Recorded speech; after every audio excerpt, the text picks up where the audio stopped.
શુભ રાગનો એક અંશ પણ મારા સ્વભાવમાં નથી.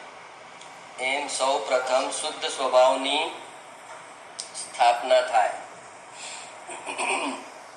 આ શુભના રસ્તે જાય છે નહીં, એ ક્યાંય પહોંચતા નથી. એનું કારણ શું? શુભ ક્રિયા કરે છે અને ક્યાંય પહોંચતા નથી. એનું કારણ શું? તો કે એણે પેલો નિર્ણય જ નથી કર્યો, સ્વભાવનો નિર્ણય જ નથી કર્યો કે શુભ રાગનો એક અંશ પણ મારા સ્વભાવમાં નથી. જે રાગ ઉત્પન્ન થાય છે, શુભ રાગ એટલે કે ભગવાનની ભક્તિનો જે રાગ છે એ મારા સ્વભાવમાં નથી. ભગવાનની ભક્તિનો જે રાગ છે એ રાગ પણ મારા સ્વભાવમાં નથી. એવો મારો સ્વભાવ છે એમ પેલા સ્વભાવની સ્થાપના થાય કે મારો સ્વભાવ આવો છે, વિતરાગ છે. ભગવાનને જોઈને પણ મારી અંદર રાગ ઉત્પન્ન ન થાય એવો વિતરાગ મારો સ્વભાવ છે. બોલો, હવે ભગવાનને જોઈને રાગ, પણ તું સમજ, શ્રદ્ધા ને ચારિત્રને મિક્સ નહીં કર. પેલા શ્રદ્ધામાં નિર્ણય થાય કે સ્વભાવ તો મારો આવો જ છે, એવો જેને નિર્ણય કર્યો એ જ એકચ્યુઅલ વિતરાગ થયા. અત્યારે સિમંદર સ્વામી વિતરાગ થયા અને કેવળ જ્ઞાન છે, તો એ કોઈ બીજા કેવડીથી પ્રભાવિત થાય? કોઈ સિદ્ધ થયું છે તો એનાથી પ્રભાવિત છે? નથી. તો એ પહેલા નિર્ણય ક્યાં કર્યો હતો? નિર્ણય પહેલા શ્રદ્ધામાં કર્યો હતો કે કોઈ કેવડીથી પણ પ્રભાવિત થનાર હું નથી. સર્વજ્ઞથી પણ હું પ્રભાવિત થનાર નથી, કેમ કે એ મારો સ્વભાવ જ છે, મારો પણ સ્વભાવ છે. જે એને પ્રગટ કર્યું છે પર્યાયમાં, એ મારા દ્રવ્યમાં છે. તો દ્રવ્યમાં પ્રગટ કરવા માટે જ પહેલા નિર્ણય થાય કે શુભ રાગ મારો સ્વભાવ નથી. અને એ પછી ભૂમિકા અનુસારના શુભ, અશુભથી બચવા માટે ભૂમિકા અનુસારના શુભ રાગમાં રહેવું એ વ્યવહાર કહેવાય. પણ પેલા આ નિર્ણય ન કરે, રાગને ધર્મ માને, શુભ રાગની ક્રિયા કરે અને એને ધર્મ માને, તો પછી એ મિથ્યા થયું. શુભ રાગની ક્રિયા એ ધર્મ નથી. શુભ રાગ મેં કીધું ને, એક તડકો છે, એક છાંયો છે.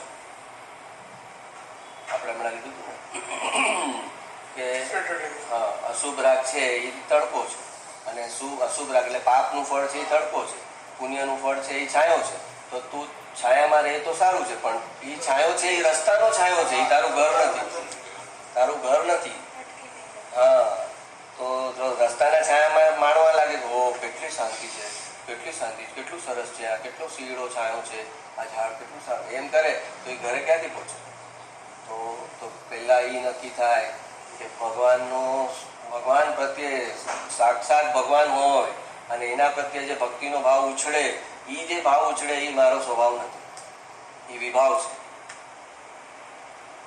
એ મારો સ્વભાવ નથી, એ વિભાવ છે. સિમંદર સ્વામી સમોસણમાં એમ કે સ્વદ્વાઓ દુઃખઈ પરદ્વાઓ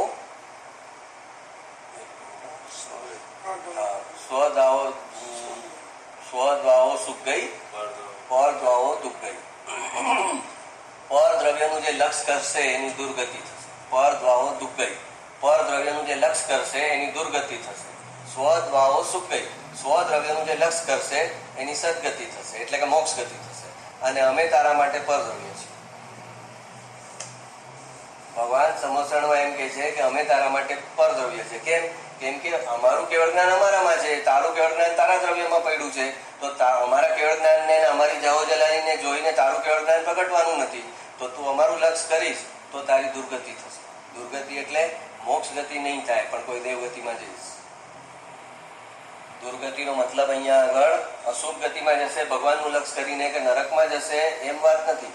પણ ભગવાન પ્રત્યેનું લક્ષ કર્યું, રાગ કર્યો, તો એની જે ચૈતન્યતાની ગતિ છે, મોક્ષની જે ગતિ છે એ અટકી જશે અને રાગની ગતિનું ફળ આવશે દેવગતિ.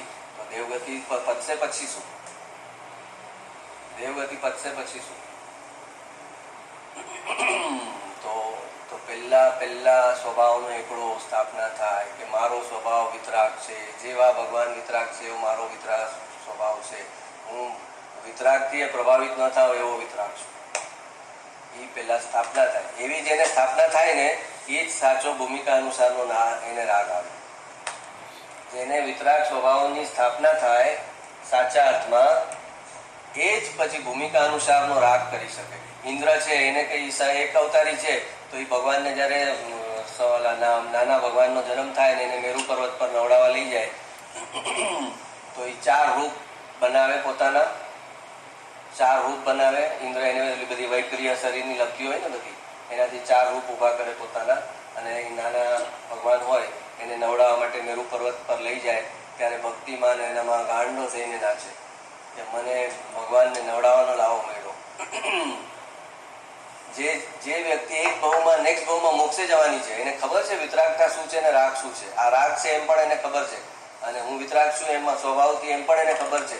પણ જે સ્વભાવનો જેને નિર્ણય છે એને ભૂમિકામાં એવો રાગ આવે, અને એ રાગ કરે પણ એને અંદર વેદનાની ધારા ચાલુ હોય કે આ રાગ હું નથી, આ રાગ મારું સ્વરૂપ નથી, આ રાગ ટળી જશે, આ થોડા સમય પૂરતો છે.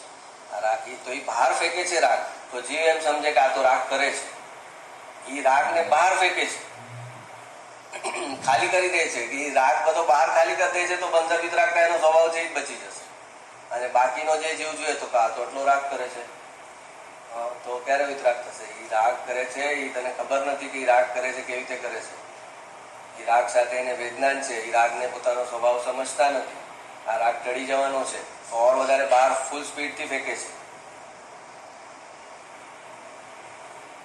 આ નિર્ણય ન થાય ત્યાં સુધી એનું મિથ્યાત્વનો જે પહાડ છે એ હૈલોય નથી. એક એની નીચે એક ઓલી તળાફળીએ ફૂટી નથી, એક સુરંગ હોય ને આટલી નાની સુરંગે નથી ફૂટી. મોટો પહાડ છે ને એની નીચે એક નાની સુરંગે નથી ફૂટી. જ્યાં સુધી એણે શ્રદ્ધામાં નિર્ણય નથી કર્યો કે મારો સ્વભાવ વિતરાગ છે, શુદ્ધ છે, રાગનો એક કણ પણ મારા સ્વભાવમાં નથી, અને રાગની એક કોઈ ઊંચામાં ઊંચી કેટલીય ક્રિયા કરું એનાથી ધર્મ ન થાય. આ નિર્ણય એના સ્વભાવમાં એકવાર આવી જાય પછી એને ધર્મની શરૂઆત થાય. પણ એને તો રાગની ક્રિયા નથી તારી એમ કહો કે એનાથી ધર્મ નથી, ત્યાં જલી જાય. કેમ કે રાગ સિવાય એને કંઈ આવડતું જ નથી કરતા. રાગની ક્રિયા સિવાય એની પાસે કંઈ કરવા માટે છે જ નહીં. કે રાગની ક્રિયા બંધ કરીશ તો હવે મારે શું કરવાનું?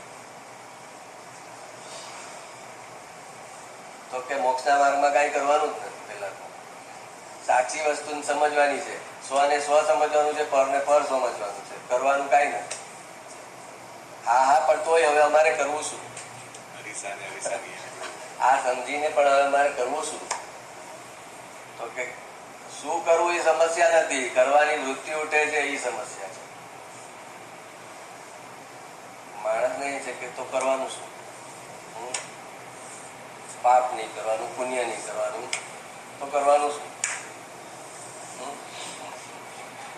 કરવાનું શું? તો કે કરવું ને મરવું બે બરાબર, એમ બેનસીબેન નું વાક્ય છે. કરવું ને મરવું બે બરાબર. અને કરવાનો ભાવ ઉઠે છે એ ભાવને જો ત્યાં એ બરાબર એને ઊંડો તપાસ. કરવાનો ભાવ ઉઠે છે એની પાછળ જ જ્ઞાન છે, જે જાણે છે આ કરવાની વૃત્તિને જાણે છે ખાલી, અને તને લાગે છે કરવાનો ભાવ છે એ હું છું. પણ એ કરવાનો ભાવની વૃત્તિ ઉઠે છે એને જાણનારું જે જ્ઞાન છે એ જ્ઞાન જે છે એ હું છું.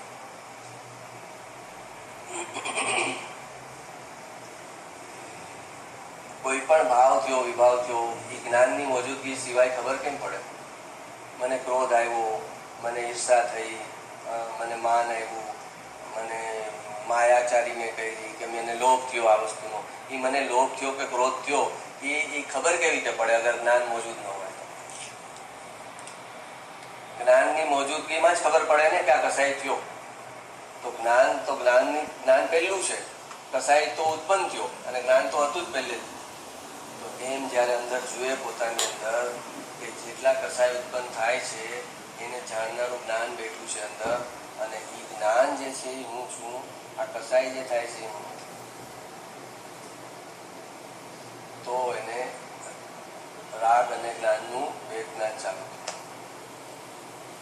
અને રાગથી હું જુદો છું એ સંસ્કાર ન નાખ્યા આખી જિંદગીમાં તો તારો ભાવ વેસ્ટ ગયો. રાગ સાથે એકત્વમાં તો તે અનાદિકાળ કાઢ્યો જ છે. હવે આ ભાવમાં તું રાગ સાથે એકત્વ કરીને કે હું રાગની ક્રિયા કરું છું એટલે મારો ધર્મ થાય છે, તો તે નાખ્યું શું? તત્વના સંસ્કાર ક્યાં નાખ્યા? જે આગલા ઊંધા સંસ્કાર હતા એને જ કેરી ફોરવર્ડ કર્યા. એ પાછલું મિથ્યાત્વ હતું એને જ આગળ કન્ટિન્યુ કર્યા. શુભ રાગનો એક અંશ પણ મારા સ્વભાવમાં નથી, એમ સૌ પ્રથમ શુદ્ધ સ્વભાવની સ્થાપના થાય જે નિશ્ચય છે, અને પછી અશુભથી બચવા શુભમાં ટકી રહેવું એ વ્યવહાર છે. અને એ જ માર્ગનો સાચો ક્રમ છે. અને પછી અશુભથી બચવા માટે શુભમાં રહેવું, દેવગુરુ શાસ્ત્રના દાયરામાં રહેવું, ભગવાનની ભક્તિમાં રહેવું, પોતાના સ્વભાવનું વિસ્મરણ કર્યા વગર કે આ ભક્તિ કરવું એ મારો સ્વભાવ નથી. ભક્તિ કેટલી કરી શકો તમે? 1 કલાક, 2 કલાક, 4 કલાક કેટલી કરી શકો? શુભ ભાવ કેટલા કરી શકો? કેટલો સમય ચાલો બેસીને ચાલુ કરો શુભ ભાવ ભગવાન પ્રત્યે, કેટલા કરી શકો? એમાં થાક લાગશે. જ્ઞાન કરવામાં થાક નહીં લાગે. અશુભ ભાવ કરશો કે શુભ ભાવ કરશો એમાં થાક લાગશે. કેમ કે સ્વભાવ નથી. સ્વભાવ ન હોય એ ચીજ કરો એટલે થાક લાગે. અને જે સ્વભાવ હોય એ ચીજ કરો તો એમાં તમને થાક ન લાગે. તો સ્વભાવનો નિર્ણય કર્યા વગર આખી દુનિયા શુભના રસ્તે દોડી રહી. જે અશુભના રસ્તે છે એની તો વાત જ નથી, પણ જે ધર્મમાં આવેલા છે એ પણ શુભ અને શુભના રસ્તે દોડી રહ્યા છે, પણ એને સ્વભાવનો નિર્ણય નથી અને એ સ્વભાવના નિર્ણય વગર એ શુભના રસ્તે દોડી રહ્યા છે. અને એટલે એ મિથ્યાત્વના